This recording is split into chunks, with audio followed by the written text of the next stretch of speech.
She paid for his career. He used the money to marry her sister, and her own mother asked her to smile. Alina Voss sat in the last row. Violet satin dress, ironed by her own hands. Nobody beside her. She watched the man she had quietly destroyed herself for slide a ring onto Avery's finger beneath a white floral arch. 5 years of her life. Gone. Not to failure. Not to tragedy. To betrayal. By the two people who were supposed to love her most. Was she really that invisible? Or had she made herself that way? One sacrifice at a time. The Pacific coast was stunning that afternoon. String lights swayed in the ocean breeze. Salty mist wrapped around white floral arches. Guests laughed, champagne flowed, and Margaret, silver-haired, glowing, 62 years of quiet favoritism dressed in cream, pressed a hand to her heart like this was the most beautiful day she had ever witnessed. It probably was. For her. For 5 years. Alina had been the invisible foundation of Ryan Caldwell's life. She paid his mortgage when commissions dried up, co-signed the BMW he drove to impress clients, covered his networking dinners, his conference fees, his carefully curated wardrobe, all on an ER nurse's salary. All while working 12-hour shifts at San Francisco General. All while believing the life they were building would one day include her. The moment Ryan earned his first $52,000 commission, he filed for divorce. 2 months later, he was kissing her sister, and Alina sat in the last row, clapping, that morning. Margaret had found her by the side entrance, smoothing her dress alone. She didn't ask how Alina was doing. She said, "You're the strong one. Avery needs protecting. Don't let this family fall apart in front of everyone." Alina had nodded. She always nodded.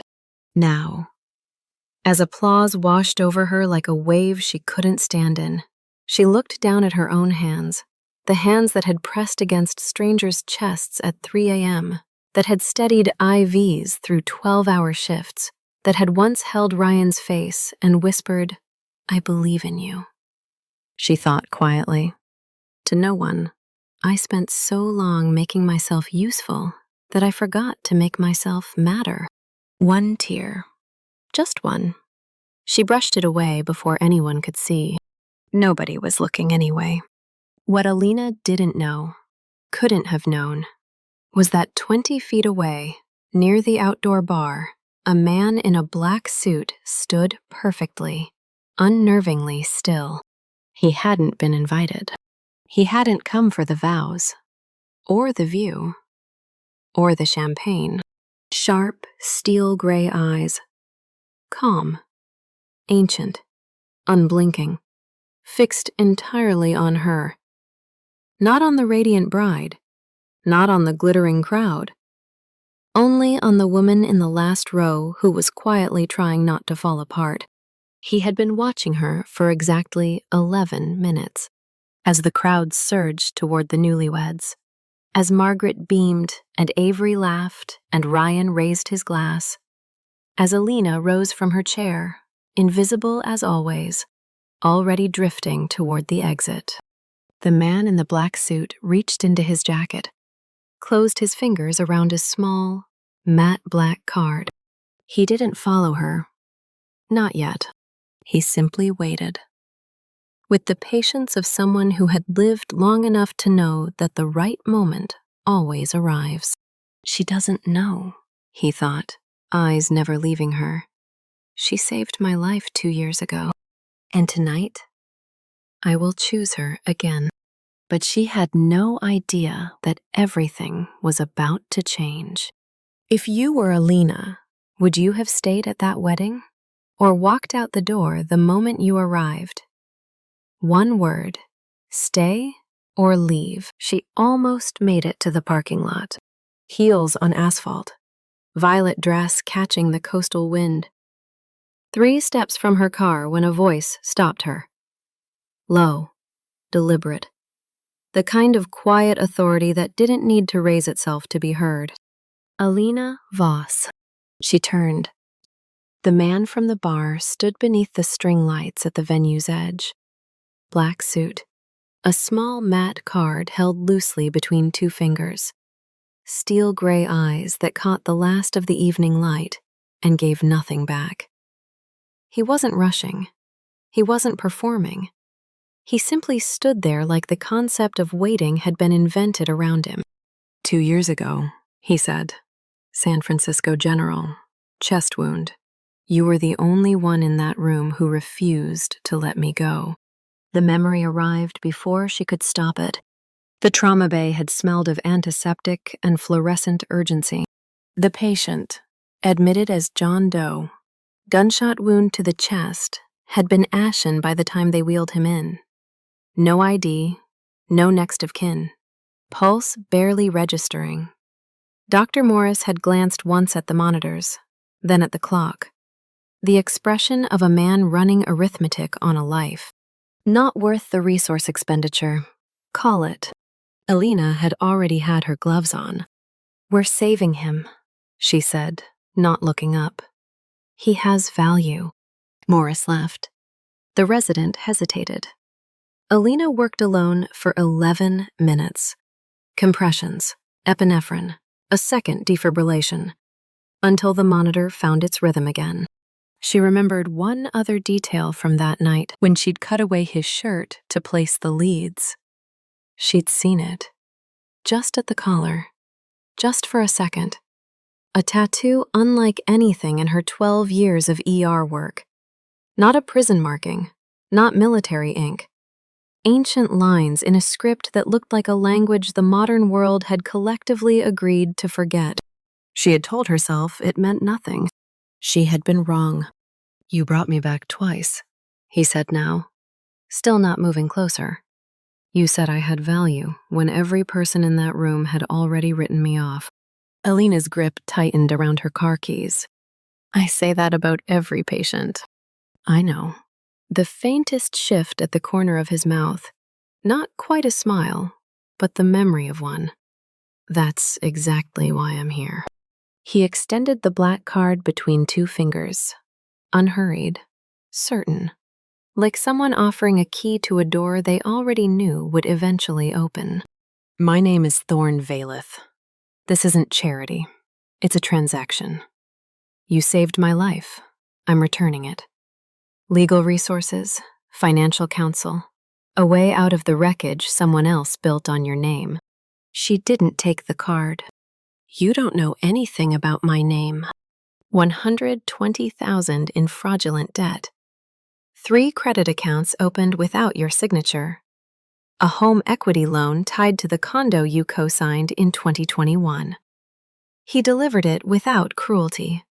The way a physician delivers a diagnosis that is terrible, but no longer uncertain.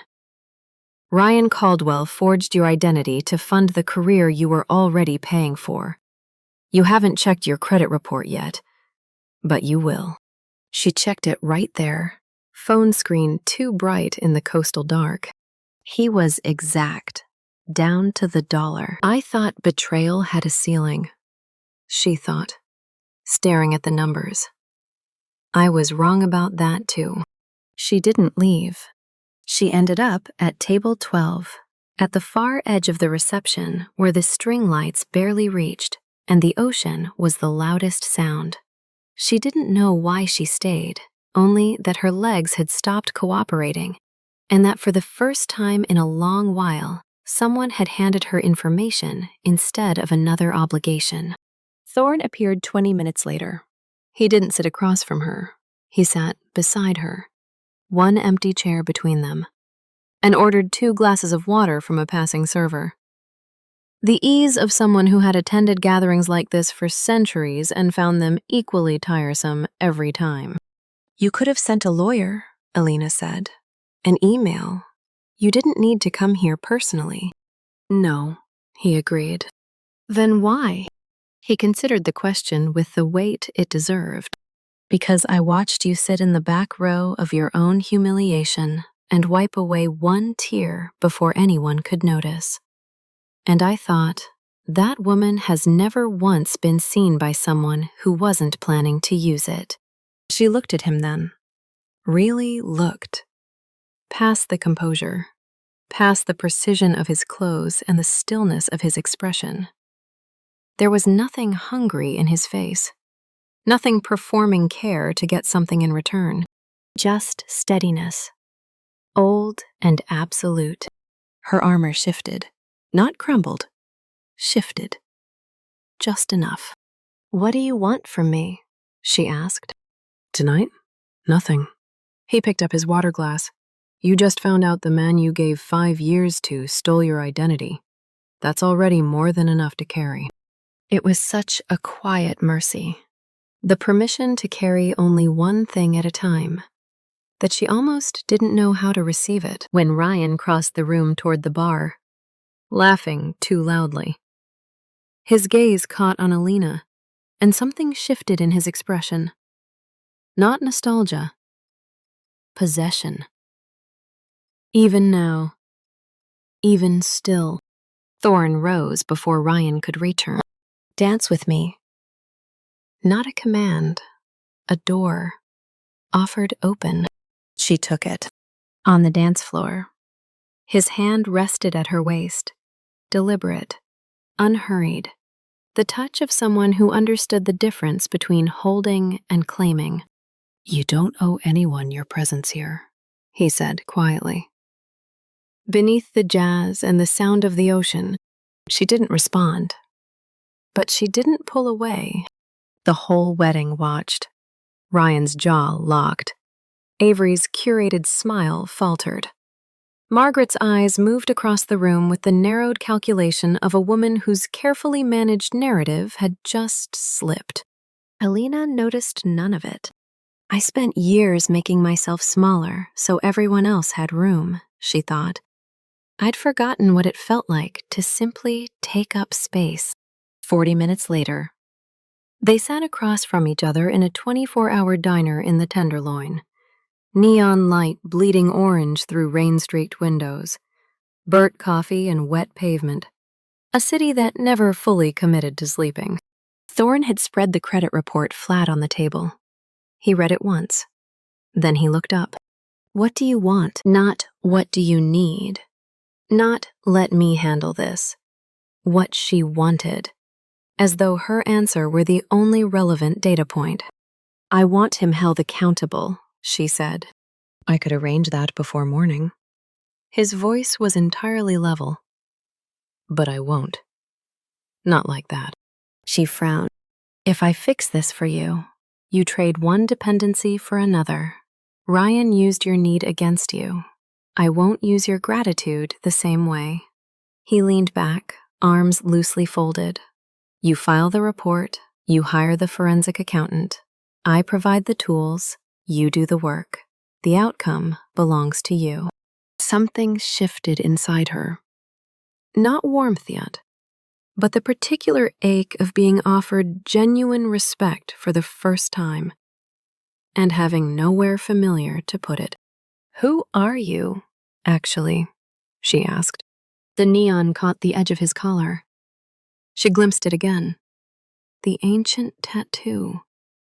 The same lines she had seen 2 years ago in the trauma bay. He didn't look away. "I'm the vampire king of the Veilith clan. My world carries real danger. People close to me become targets. I'm telling you before you decide anything, because you deserve choices made with full information." The coffee machine hissed. Rain tapped the glass. Alina sat with it. She thought about every choice she had made in the last 5 years without full information. Every time she had trusted in silence and been charged for it afterward. "Should I be afraid of you?" she asked. "Probably," he said honestly. "But not for the reasons you're thinking." Thorne's phone lit up on the table. He glanced at it, and something moved behind his eyes. Subtle, almost invisible.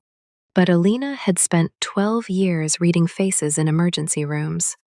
and the compressed seconds when composure and reality diverge. She caught it. "What is it?" she asked.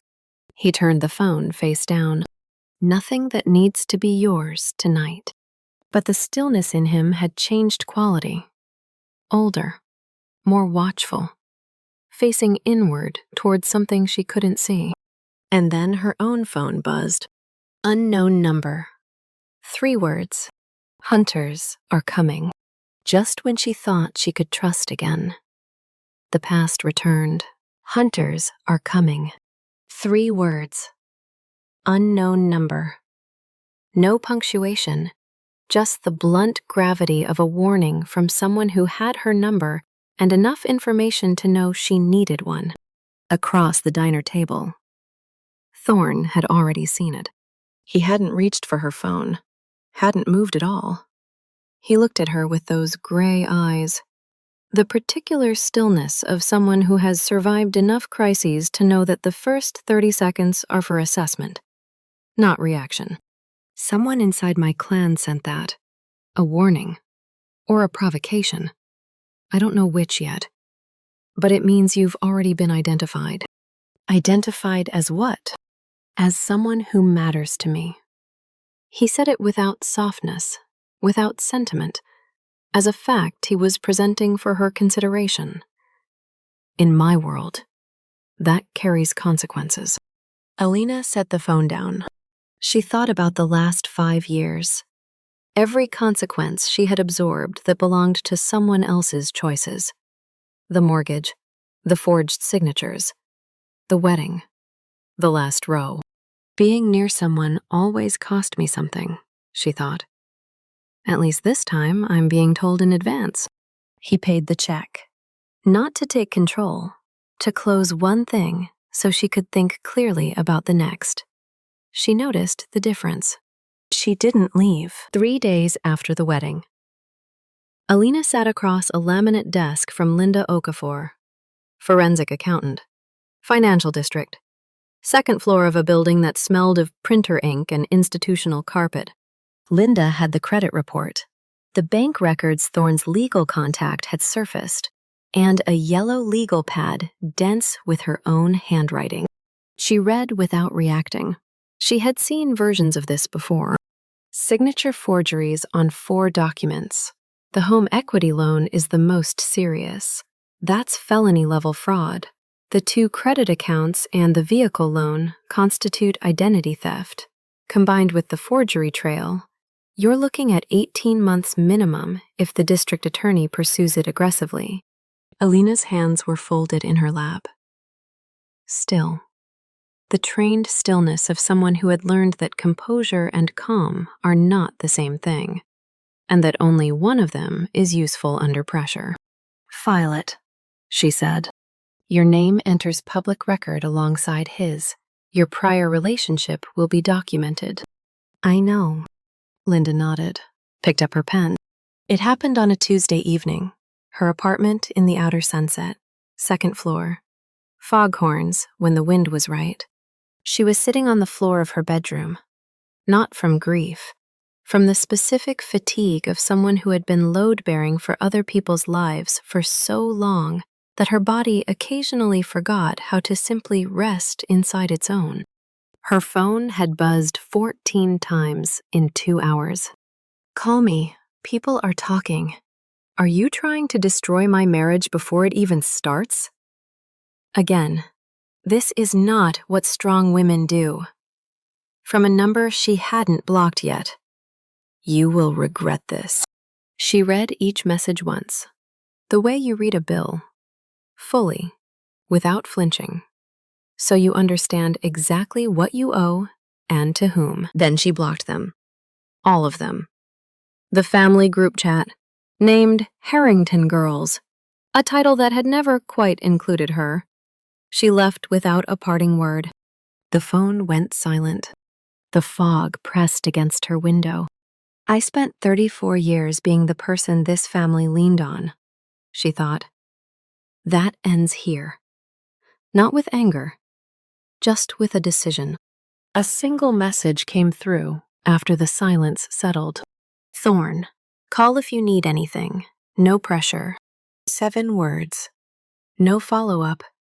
No second message asking if she'd seen it. Just an open door. And the respect to let her decide. She set the phone face down and sat in the quiet for a long time. Later that night, she moved through her rooms the way you only move when no one is watching. She made tea she didn't drink. She folded a dish towel and set it down. She opened the refrigerator, found nothing she wanted, closed it again. On the shelf above her bed sat a photograph. Her and Avery, 15 years ago. Alina at 19, already in scrubs. Avery at 13, pressed against her side, grinning with the complete ease of someone who had never been designated the strong one, because someone else had already taken the role. Alina had been proud of that. Once. She had believed that being needed was the same as being loved.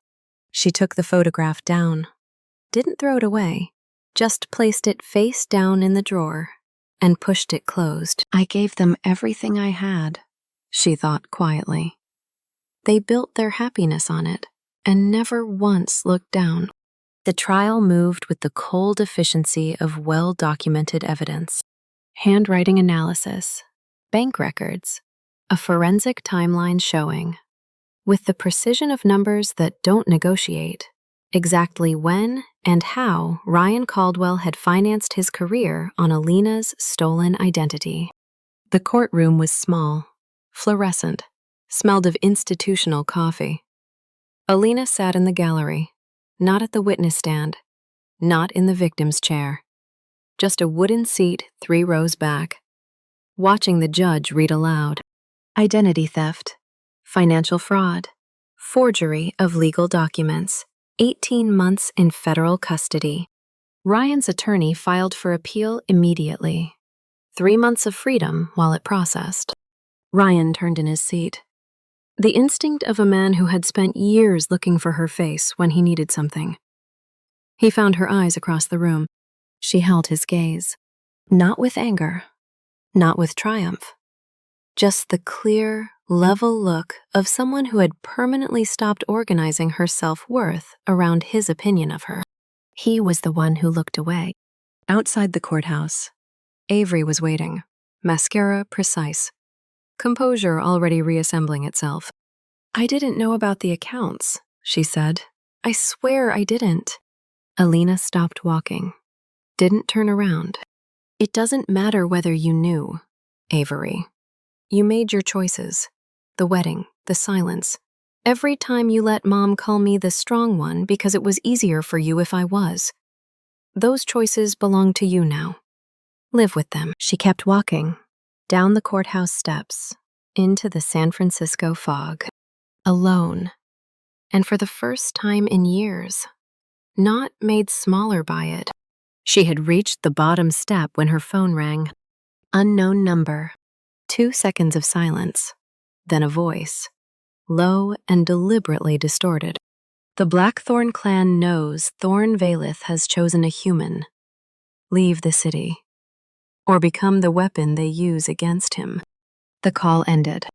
A streetcar bell rang once, somewhere in the fog, and went quiet. Alina stood still. She thought about every person who had framed her existence as a resource. Something to draw from, to use up, to leave when the account ran dry. She thought about what it meant that someone dangerous, someone ancient, someone who had survived 400 years of enemies, had looked at her and chosen her. Not to use her, to stand beside her. And in that moment, the truth arrived fully, without ceremony. She wasn't afraid of the Blackthorn clan. She was afraid of losing the first person who had ever called her destruction by its right name. Not weakness, not failure, but the evidence of someone who had been carrying far more than their share. She called him. He picked up on the first ring. I know, he said, before she could speak. His voice was different, the careful surface stripped away, something older and more alert underneath. Don't go home, I'm sending someone to. A sound in the background. Sharp. Final. The unmistakable register of violence. Then silence. Thorne. Nothing. Thorne. The line went dead. The line was dead.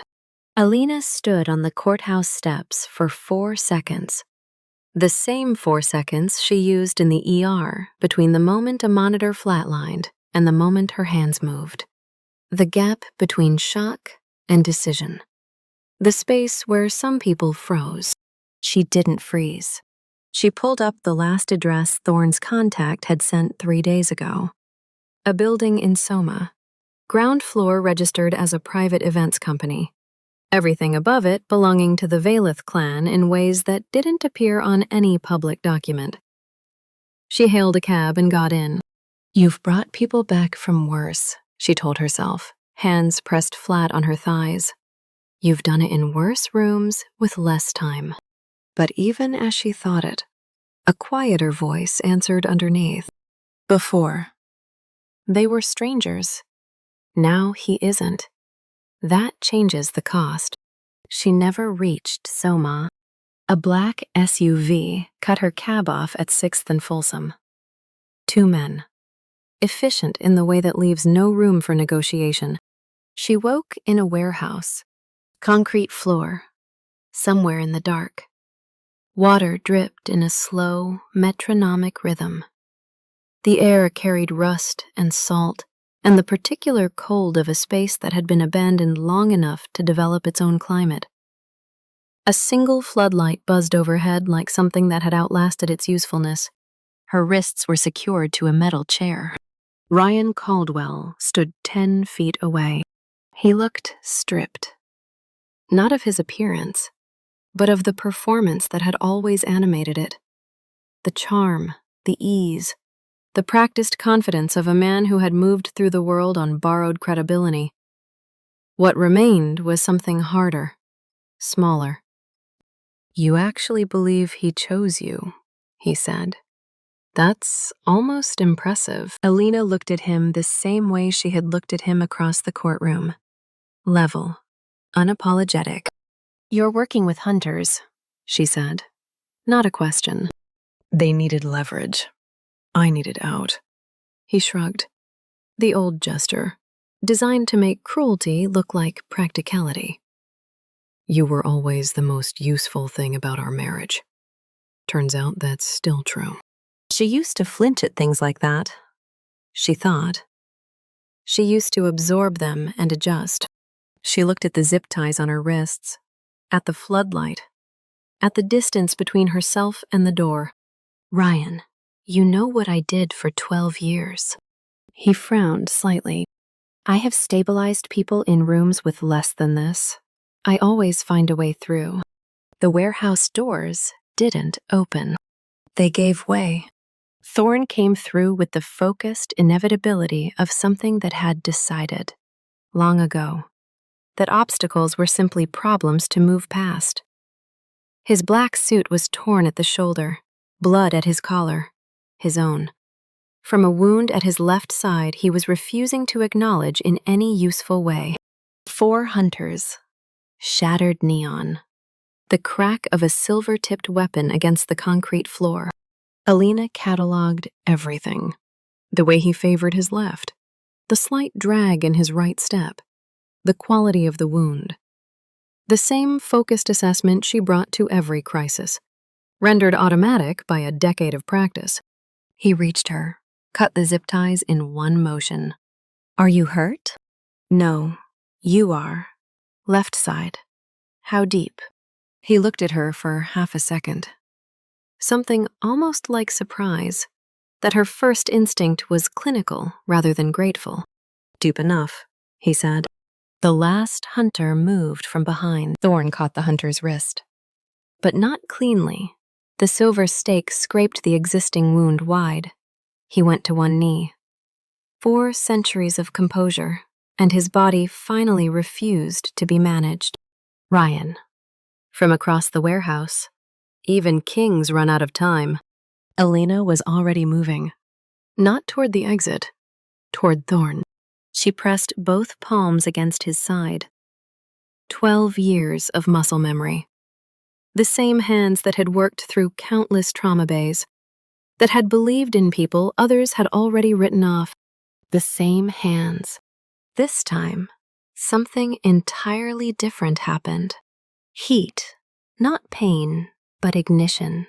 The way a filament finds current after years of sitting cold and dark. It began at her palms and moved up through her arms. And for 3 full seconds, she lost the boundary between where her body ended and his began. The wound closed.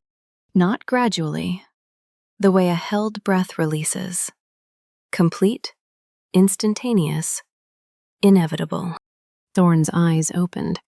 He stared at her palms, then at her face. "Your blood," he said quietly. "Alina, it heals in ways that go beyond medicine." She withdrew her hands slowly. They were still warm, faintly luminous in the dark, the light already fading back to ordinary. "What does that mean?" "It means you carry blood healer lineage, the rarest thing in my world, something hunters have searched for 200 years. Ryan's voice cut across the warehouse, sharp with sudden calculation. "That's why Blackthorn wanted her. Not because of you, because of what she is." Thorne rose to his feet. When he spoke, his voice held the same deep, deliberate register, but the careful surface had been replaced by something more exposed, honest in a way he rarely permitted himself. 2 years ago in that trauma bay, you fought for me when the room had already decided otherwise. Tonight you did it again, for my entire clan, not because of what runs in your blood." He held her gaze. "Because of who you are." Ryan laughed, hollow, diminishing. "She's a biological resource, a healer with a nursing degree." "No." Thorne's voice dropped to something very quiet and very final. "She chose me when the world said I wasn't worth choosing. That is not a resource. That is a person. And I choose her." Police arrived within minutes. Through Thorne's legal network, the same infrastructure that had produced Linda Okafor's introduction and surfaced Ryan's forged documents. Ryan was taken from the warehouse door, still wearing the expression of a man who had not fully absorbed that the story had stopped centering him. In the days that followed, Thorne released documentation he had held for months. Financial records and communications between Margaret Harrington and a hunter network spanning 11 years. Margaret had fed information about Alina's schedule and hospital access to people running operations that required proximity to medical facilities. She had not fully known what Alina was, but she had known her daughter was different. She had feared it, and fear, in Margaret's case, had expressed itself as quiet cooperation with people she should never have trusted. Avery called from a number Alina hadn't blocked yet. "Mom says she was trying to protect us. She says she didn't understand what they would do with the information." "I know what she says," Alina replied. "I've been listening to what she says my entire life." A pause. "Are you okay?" Avery asked, smaller than usual, genuinely uncertain. "I'm going to be," Alina said, "but not while I'm still inside this." She ended the call. She sat in the quiet of her apartment, foghorns off the bay, the neighbor's television through the wall, and looked at her hands, still warm. The heat she was slowly learning to recognize as her own, as something that had always been there, working quietly in fluorescent-lit rooms while the people closest to her took everything else within reach. "I used to heal people to earn my place," she thought. "I know now that I never needed to earn it." The photograph was still face down in the drawer. She didn't need to take it out. For the first time in decades, she knew exactly what she had to do. Not to be useful, not to be strong enough for everyone else.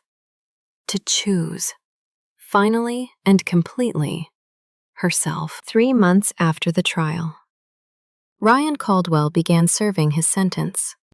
The Presidio Heights project, the one he had pitched at the wedding reception, funded partly on Alina's stolen credit, collapsed without ceremony. The listing was pulled. The investors dispersed. The story disappeared from the financial press the way small disasters do, absorbed into the ordinary noise of a city that always has something larger in motion. Alina didn't follow it. She had other things to tend to. Her credit score climbed the way healing does, not in a straight line, not dramatically, but in increments that felt insignificant until suddenly they didn't. 520 to 611. Then 648. Then 695. She opened her first personal savings account on a Thursday afternoon. At a credit union 2 blocks from the hospital, in a 10-minute window between shift handoff and a staff meeting. The teller asked if she wanted to add a beneficiary. "I'll come back for that," she said. She wasn't ready to plan that far forward yet. But she was ready to begin. The promotion to nurse manager came the following month, a confirmation more than a surprise, since she had been doing the work for 2 years under a title that hadn't reflected it. Her name appeared on a small placard beside a door that was now, officially, hers. She stood outside it for a moment on the first morning, read her own name, thought about the woman who had sat in the last row of a wedding 8 months ago, invisible to everyone in the room, clapping for a life that had been quietly dismantled around her. Different chapter, she thought. Same person. Finally written correctly. She drove to her mother's house on a Sunday in late November. The neighborhood smelled the same. Morning fog, eucalyptus, and something sweet baking somewhere down the block. The front garden was tidy. The welcome mat had been replaced, but the wind chime beside the door was the same one that had hung there since Alina was 7 years old. She had bought it, a Mother's Day gift. She had never heard Margaret acknowledge it. Margaret opened the door before she could knock. She looked older, not broken. She had too much architecture for that, but genuinely reduced. The way people look when the story they have been telling about themselves meets evidence it cannot outlast. She began crying almost immediately. I told myself it was protection. The hunters. I thought if I cooperated, they would leave us alone. I thought Avery was the one at risk because she seemed fragile. I thought you could withstand. You thought I was the strong one, Alina said.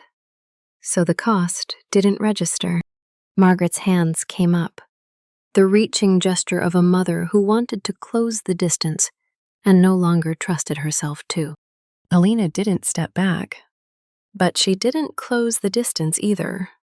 She stood in the doorway of the house she had grown up in, beside a wind chime no one had ever thanked her for, and said what she had needed to say for 34 years. I needed you to see me, not the one who could carry it, not the one who didn't require tending. Just me, the same as Avery, the same as anyone. The chime moved softly in the fog. Margaret exhaled, a long, tired sound carrying decades of unexamined choices. I know, she said. I'm sorry.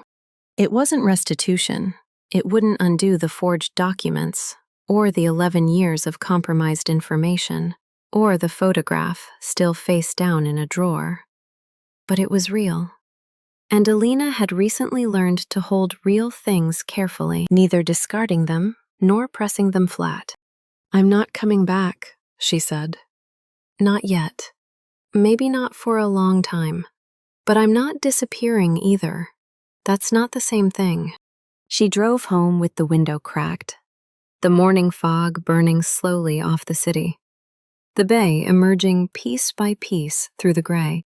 She felt the way a room feels after a long winter finally relents. Not warm yet, but honest, open, ready. 2 weeks later. A patient arrived at San Francisco General at 11:47 p.m. Trauma Bay 3, unidentified, gunshot wound to the chest. The attending on call assessed the vitals, the resource board, the odds, and began the familiar calculation. Prognosis is poor. What's our capacity situation? Alina, already gloved, already in motion, said, "We work the case.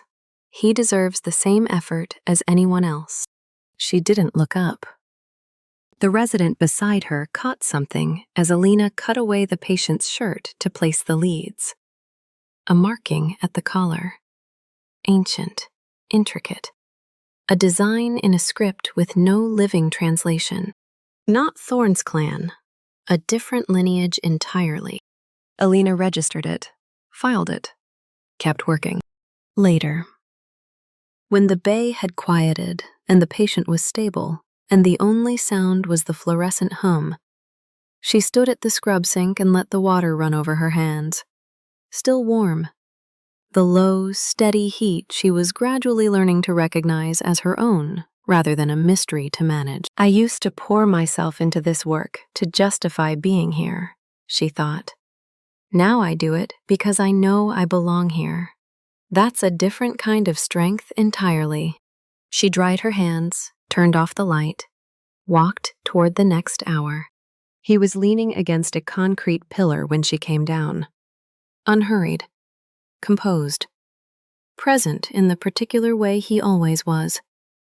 Black suit, gray eyes. The faint warmth of someone who had been running slightly colder than human for 400 years, and was, lately, learning a different temperature. He didn't speak first. He let the question form in the space between them, the way it always had. "Do you want me to leave?"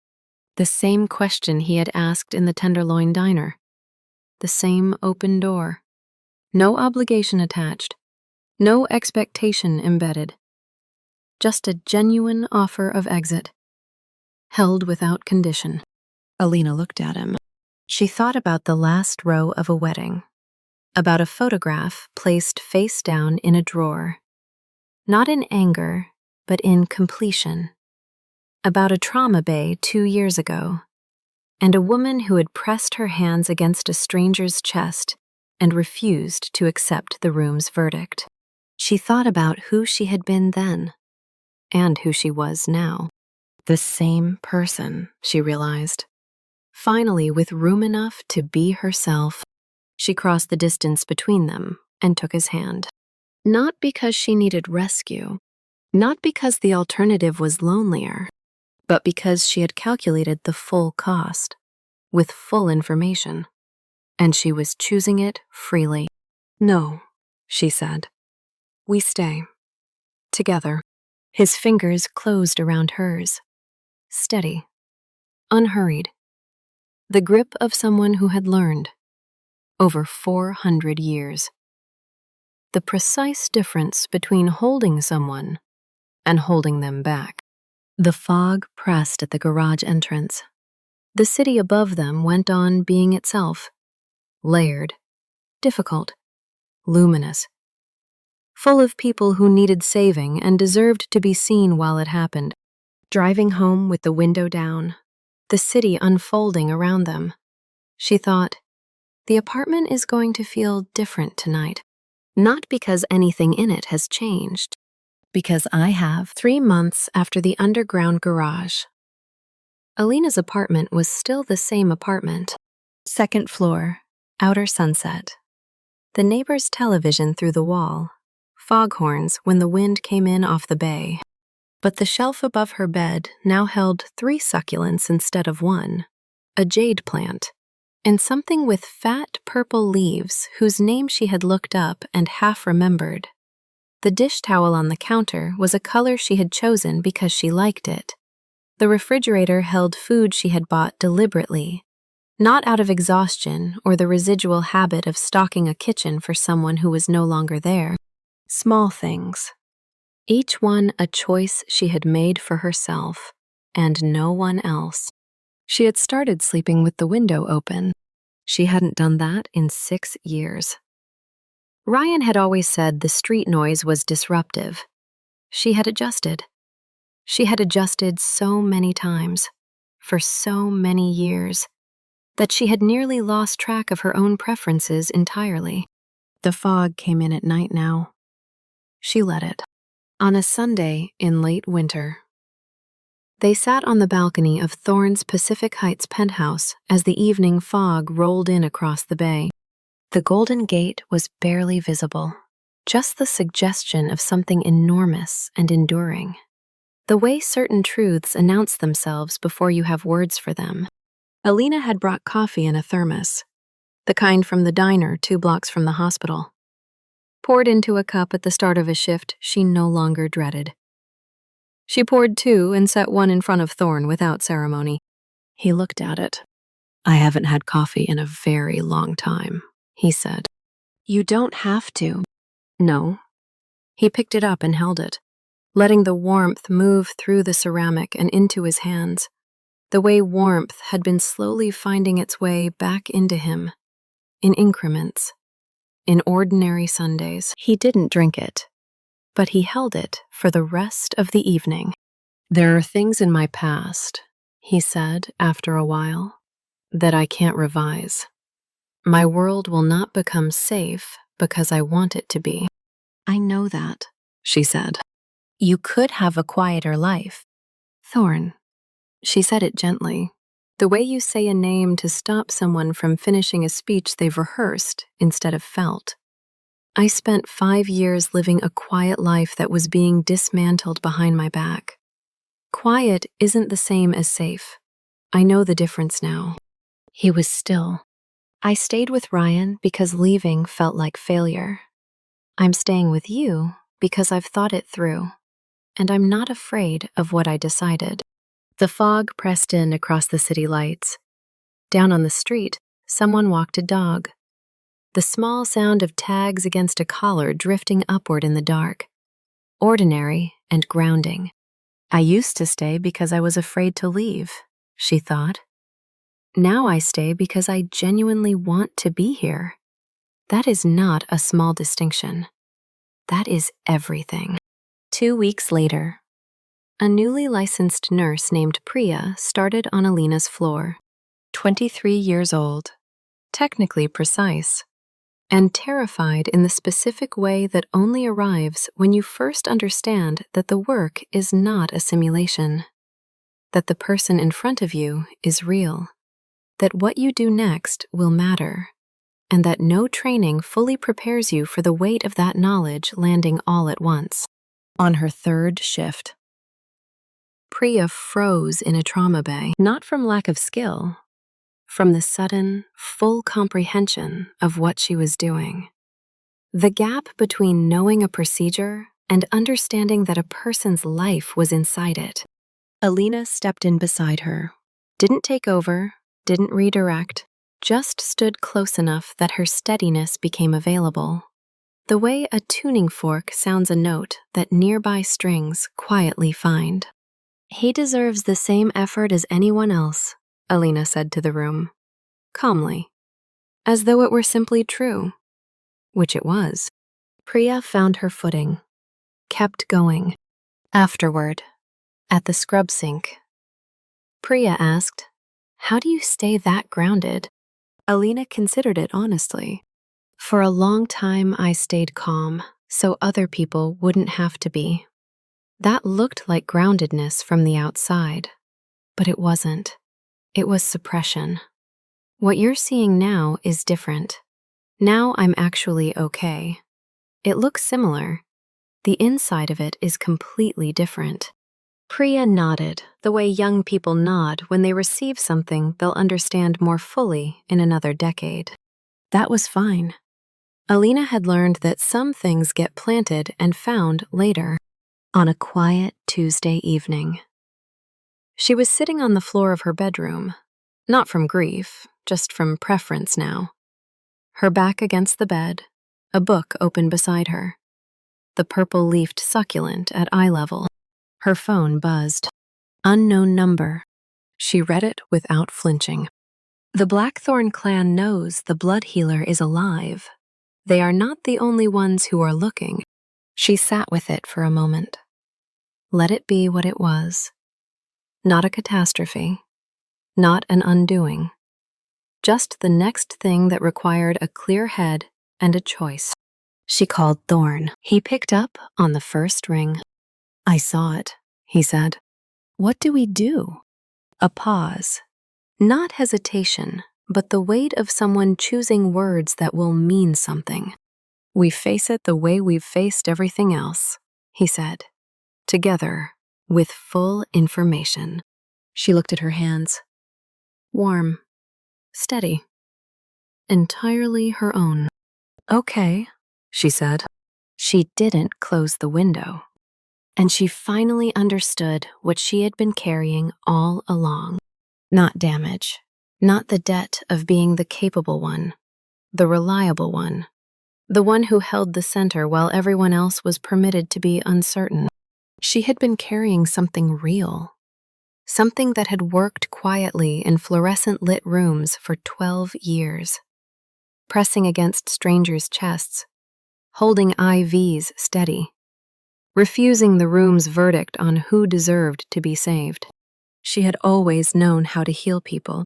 She had simply never been told that she was allowed to be one of them. The fog moved in across the bay. The city went on. The succulents on the shelf would need water in 3 days. And she would remember, because she was learning to tend the small things without being asked, without it costing her something she couldn't afford. Darkness, she thought, is not where you go to escape. It's where you finally stop pretending and learn to live as yourself. If you have spent your life being the one everyone leaned on, the daughter who managed, the wife who held things together, the grandmother who never said, I'm tired, this story knows you. Choosing yourself is not abandonment. It is long overdue maintenance on a person who has been running on empty for other people's sake. Here is something small and real to try. This week, before you make anyone else's coffee, make your own.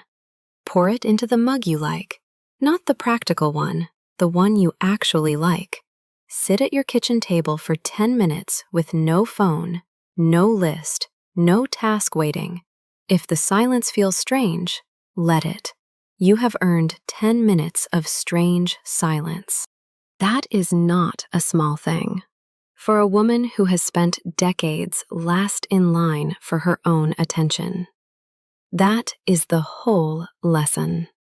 Alina spent 34 years pouring herself into people who never once asked if she had anything left. If this story reached something in you, leave one word below that describes how it made you feel. Just one word.